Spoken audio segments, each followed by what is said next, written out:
vous allez bien. Bienvenue dans le Tricia Talk. Bonjour à tous, j'espère que vous allez bien. Je suis là pour une nouvelle vidéo. Aujourd'hui, je fais le FAQ. Le FAQ, c'est genre... comment dire? Le FAQ, c'est genre les questions les plus posantes. C'est-à-dire les questions que les gens posent toujours sur le maquillage. Donc, n'hésitez pas à aller me suivre sur Instagram. Je mettrai mon Instagram par là. Vous irez me suivre, s'il vous plaît. Déjà, si vous n'êtes pas encore abonné à ma page, abonnez-vous, s'il vous plaît. Vous vous abonnez, vous likez la vidéo, vous laissez des commentaires. Et j'apprécie franchement. C'est plaisant les commentaires. Cliquez sur le bouton en bas là où il y a écrit s'abonner là-bas. Donc cliquez dessus. Après vous activez la cloche de notification. Les questions sont assez nombreuses. Donc on va essayer de répondre aux questions là un peu rapide. Du coup, la question qui est beaucoup revenue sur Google, quand j'ai cherché sur Google et parmi les questions que mes abonnés m'ont posées sur Instagram, vu que ce sont les trucs camerounais en ce moment, les trucs tendance, les gens ne différencient pas bien le micro-blading et le micro-shading. Déjà, pour ceux qui ne connaissent pas ça, c'est une pratique des sourcils. C'est genre, c'est en gros... Comment vous expliquer camerounaisement? C'est le tatouage des sourcils. Alors, pour faire la différence entre les deux, pour mieux vous expliquer, il faut que je vous fasse déjà la différence aussi entre le microblading et le maquillage permanent.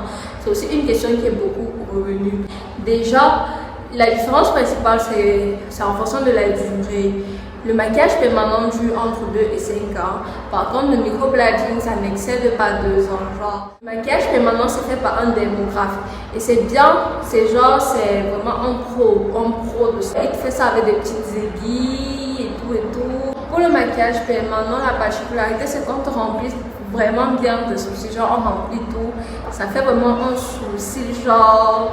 naturel et permanent en fait. On remplisse bien ton sourcil genre à la mode libanaise là. Par contre, si vous n'avez pas assez de sourcils ou bien que vous voulez retravailler votre sourcil, privilégiez le microblading. C'est ça en fait l'idéal. Quand on parle maintenant d'ombrage, c'est là que naît le micro-shading, c'est-à-dire quand tu n'as plus le sourcil en fait, quand tu as rasé là, quand tu es épilé, c'est là donc on parle de micro-shading parce que ça te fait comme des tatouages, déjà que ça touche ta peau là alors.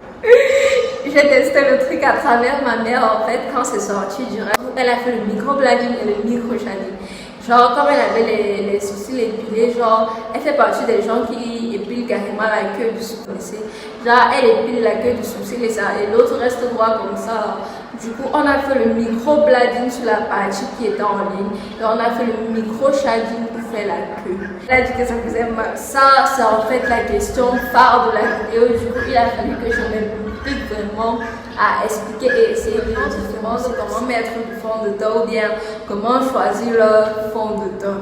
C'est une question qui vient quand même assez souvent quand on parle de maquillage, c'est vrai. Vu que tout le monde n'a pas les mêmes moyens, tout le monde n'a pas les mêmes dos. Déjà, on va vivre en fonction de ses moyens. Donc, si tu as ta somme où tu vois que c'est abordable pour ton prix et tu achètes ton fond de teint, même si c'est pas la haute qualité ou bien c'est pas le bon, donc choisissez le fond de teint en fonction de votre type de peau. Chez nous, ici, on se connaît, il y a les brunes, il y a les noirs. C'est vrai que quand tu es brune, tu trouves vite ta couleur. Mais bon, pour les autres, les gens qui sont au milieu, les gens qui sont au semi-milieu, les gens qui sont au bout là, les gens qui sont au bout là même aussi, parfois, ils trouvent facilement. Donc, pour nous là, les gens qui sont au milieu, choisissez bien votre couleur. Donc, fond de teint fluide, si vous avez une peau mixte. Par contre, si votre peau est sèche là, déjà que quand ta peau est sèche, donc tu sens toi-même comment ton visage est sec, tu as besoin de mettre l'huile ou des choses du genre. Un fond de teint crème, et ça existe beaucoup. Il y a beaucoup. Et aussi, il y a aussi une formule de fond de teint déjà. Choisissez les formules qui correspondent à vos besoins. Genre, si tu as les imperfections, si tu as les boutons, tu as les trucs du genre, il faut prendre un fond de teint qui va beaucoup couvrir des imperfections. Vraiment beaucoup. Le fond de teint liquide, c'est parfois bien quand tu as les boutons. Genre, ça cache vraiment bien ça. Par contre, si ta peau est vraiment sèche, comme je disais avant, genre ta peau est sèche, tu sens comment ce n'est pas hydraté là, mieux tu prends le fond de teint mat. Et une astuce, quand vous voulez acheter le fond de teint, vous regardez bien, vous testez ça, parce qu'il y a des gens qui testent ici, genre tu appuies un peu sur ta main là. Donc il y a aussi l'astuce de la mâchoire, genre tu mets ça sur ta mâchoire, après tu regardes à la lumière.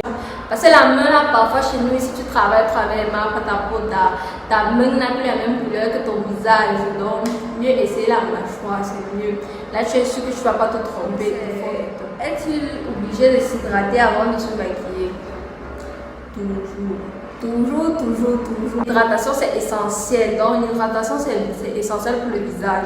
Ça permet que ta peau, donc quand tu n'as pas les boutons et que tu utilises des produits bizarres, que tu n'as pas hydraté ta peau, tu auras les boutons, tu peux avoir les taches, tu auras les effets secondaires des produits. C'est essentiel, l'hydratation, c'est essentiel. Et quand tu as même déjà encore les boutons, ça peut même encore aggraver les boutons que tu as là, ou bien ça te donne encore autre chose. Donc, hydratez-vous. Comment on applique un fond de teint? Le fond de teint, ça s'applique au pinceau. C'est-à-dire que tu prends un pinceau. Il y a un type, je vais vous faire une vidéo déjà. Je vais faire une vidéo sur les différents types de pinceaux, quel est le pinceau pour tel et ainsi de suite. Le fond de teint, l'idéal, c'est de mettre avec le pinceau. Mais moi, je mets aussi, il y a aussi ceux qui mettent avec le beauty blender. Le blender, c'est une petite éponge là. Moi, je mets souvent le beauty blender. Mais avec le beauty blender, il faut beaucoup tapoter. Par contre, avec le pinceau, tu appliques aussi légèrement, mais tu fais regarder, tu frottes comme nos mères faisaient avant là, pardon. Bien maquiller ses yeux, genre intensifier son regard. Que faut-il faire? Déjà, quand tu veux intensifier ton regard, tu veux seulement maquiller tes yeux, en tout cas, genre que c'est ça qu'on voit le plus. L'idéal parfois, c'est de bien maquiller les paupières en fait. Maquille bien l'intérieur de la paupière. Tu maquilles bien l'intérieur de la paupière. Et il y a aussi ceux qui aiment beaucoup les fossiles et tout. C'est vrai que les fossiles, ça attire directement ton regard. Donc quand tu as les fossiles, directement regarde tes yeux. Donc le fossile, mettre les fossiles aussi, c'est une technique express en fait. Quand tu as les fossiles, on remarque toujours tes yeux. Ensuite, comment on applique le mascara?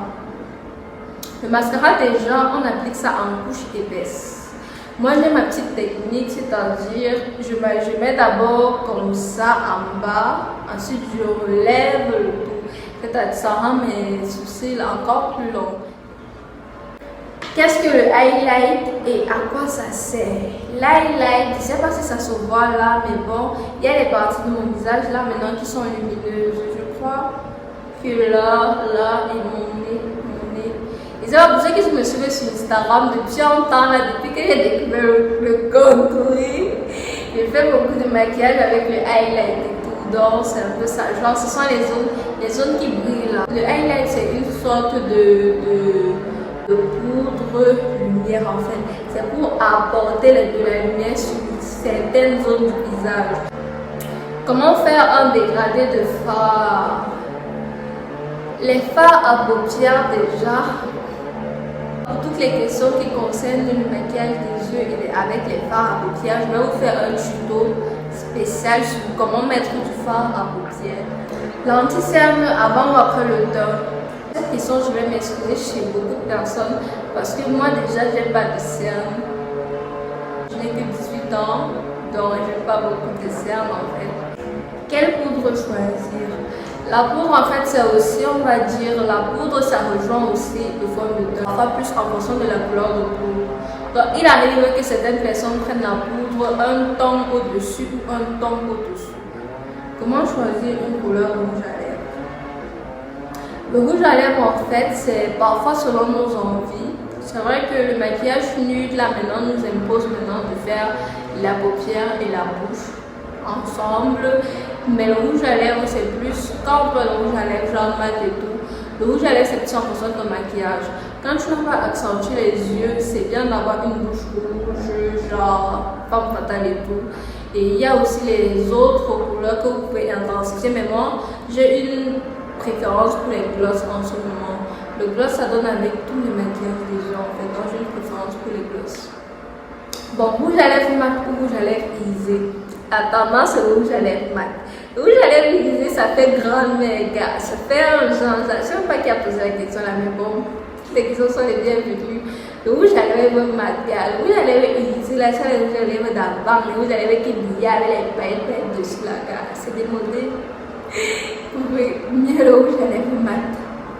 La question suivante, il y a quelqu'un qui ne connaît pas ce que c'est que le contouring. Le contouring, c'est une technique de maquillage qui a été développée par les drag queens. Je ne sais pas si vous connaissez les drag queens, les femmes, les hommes qui se déguisent en femmes aux États-Unis. Du coup, comme ils étaient un peu hommes, comme ils étaient des hommes à la base, il fallait qu'ils ressemblent un peu plus aux femmes. Du coup, ils ont créé cette technique de contouring. Là, genre, ça contourne les traits masculins du visage pour rendre le visage féminin. Du coup, c'est un peu ça en fait, c'est ça le contouring. Maintenant, quand les femmes l'utilisent, c'est un peu pour sculpter leur visage. C'est-à-dire, parfois ça rend le nez, on dirait que tu as arrangé ton nez, ça le rend un peu fin sur les photos ou bien en apparence et tout. C'est un peu ça le but en fait. C'est ça le but du contouring. La prochaine question, c'est quel produit on utilise pour tracer les sourcils. Ça va dépendre, hein, chacun indépendant quand il fait son sourcil. Déjà, il y a des gens qui ont développé certaines techniques déjà pour tracer le sourcil. Mais bon, moi, j'utilise un crayon et un pinceau. Il y a ce petit pinceau là, c'est à double tour.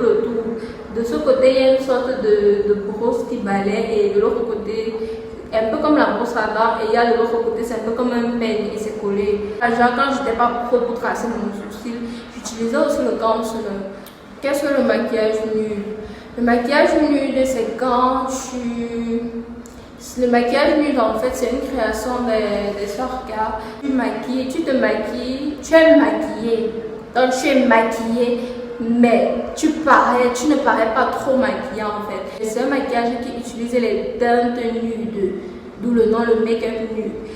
Genre les teintes sobres, là, le marron, les couleurs chaudes, le marron, le rouge taupe, le gris. Comment est-ce qu'on fait le contouring? Ça, il faut que je vous fasse une vidéo.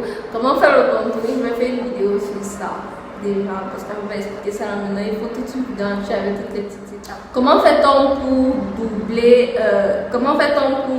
les couleurs, pour mettre plusieurs fards à paupières sur les yeux? Ça aussi, il y a une technique. Moi, pour ma part, j'ai une technique spéciale, c'est d'utiliser le concealer. Et je vous ferai une vidéo sur ça quand je ferai la vidéo sur les fards à paupières, en haut, comment appliquer du fard à paupières. Comment faire en sorte que ses lèvres paraissent encore plus grosses? Déjà, moi, je conseille le gloss. En fait, genre, tu prends un crayon, tu fais ton contour, ensuite tu mets juste le gloss. Et quand tu vas mélanger, car maman, tu vas mélanger le tout. Tes lèvres vont paraître un peu plus grosses déjà parce que le gloss va tricher. Au fur et à mesure, ça monte, donc ça va un peu tricher, ça va faire un effet naturel. Comment mettre les faux cils? Les faux cils, c'est franchement facile, c'est pas compliqué du tout. Pour les gens qui veulent le tuto, vous laissez en commentaire, mais bon, mettre les faux cils, c'est genre tu as ton faux cil là, tu mets un peu de colle, ensuite moi je prends ma petite brindille, tu prends une petite bûche, ou bien une bûche d'allumette, je prends une petite bûche d'allumette là, je mets, ensuite tu mets sur la partie qu'il faut mettre à l'œil, tu mets, après tu souffles, tu éventailles un peu, ensuite tu colles sur tes yeux, genre tu places bien, tu appuies, tu places bien partout. Est-ce que c'est obligé de mettre la poudre quand on se maquille? Moi perso, c'est pas obligé que vous mettiez, tout le monde est obligé de faire le maquillage genre top, genre tu fais toutes les étapes. C'est-à-dire si tu te maquilles et que tu dis que tu as des baisses taillées, déjà c'est déjà bon, tu as déjà mis assez de produits, genre c'est déjà bon, tu fais pas trop de couches. Et pour toi, tracer tes sourcils, faire ton liner et mettre le gloss, c'est déjà bon. Tout le monde est obligé de se maquiller de la même manière, la peau c'est pas obligé déjà. Si tu as une belle peau, tu hydrates ta peau, c'est tout. Comment on fait pour mettre les rouges à lèvres mat? Déjà les rouges à lèvres mat, la plupart du temps quand sur le bord, ça se va avec le crayon. C'est-à-dire que tu fais le contour de tes lèvres avec le crayon, ensuite tu fonces certains côtés, tu fonces l'autre côté, tu fais la même chose en haut et en bas, ensuite tu mets le gloss au milieu là, comme ça, après tu mélanges le tout, et ça va bien. Voilà, c'est tout pour cette vidéo, c'est tout. j'ai essayé de trier les questions au volet. C'est vrai qu'il y a beaucoup d'autres questions que je n'ai pas pu prendre. Désolée pour ceux ou celles à qui je ne pourrais pas répondre aux questions que je dis ceux parce que déjà le maquillage c'est déjà une question de garçon aussi. Donc on fait avec, les gens ne jugent pas. Donc merci d'avoir regardé la vidéo et je vous dis à une prochaine fois. N'hésitez pas à liker la vidéo si elle vous a plu, à laisser des commentaires, à dire un truc et à vous abonner. Pardon, cliquez sur le bouton rouge s'abonner là. Après vous cliquez encore sur la cloche. Il y a en haut là la première cloche. Vous cliquez sur la première cloche là, pardon. On va vous envoyer les prochaines vidéos. Et n'hésitez pas également à me suivre sur mes autres comptes, Instagram et YouTube et Snapchat, pardon. Instagram et Snapchat. Merci d'avoir regardé la vidéo et bonne journée, bonne soirée et bon appétit si vous êtes à table.